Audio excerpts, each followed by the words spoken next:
Hey everybody, and welcome back to C#. This is the final lesson this week, and to finish off I thought we could streamline our little flaggy loop here so that we don't have to worry about changing this number every time we do this.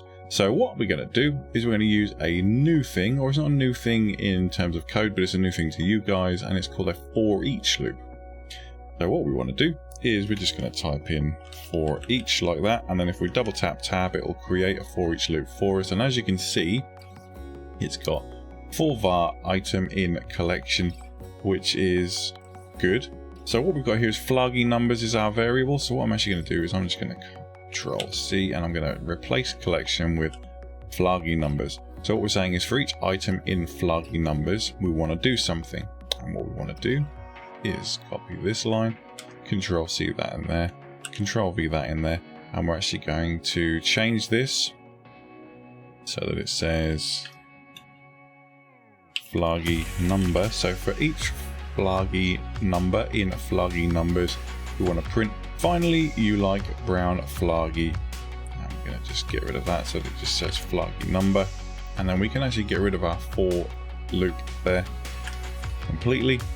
So now what we're saying is for each flaggy number in flaggy numbers, we're going to do whatever's in here, which is nice and simple. So if we can Control F5, what's your favorite color? Brown. What's your favorite body part? Flaggy.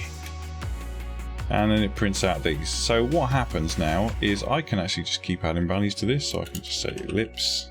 I'll put that in quotation marks, and I can add another one that just says winky. Let me just make sure that we format this line so that it all matches. No, you know what, comma after the, let's try and make it look like it's meant to be there grammatically, and then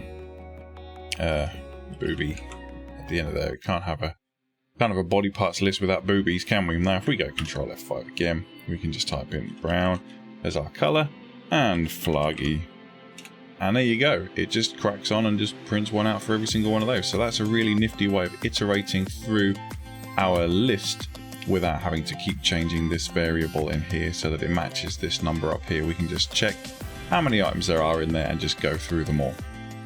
Thanks very much for watching this, guys. I hope you found that useful.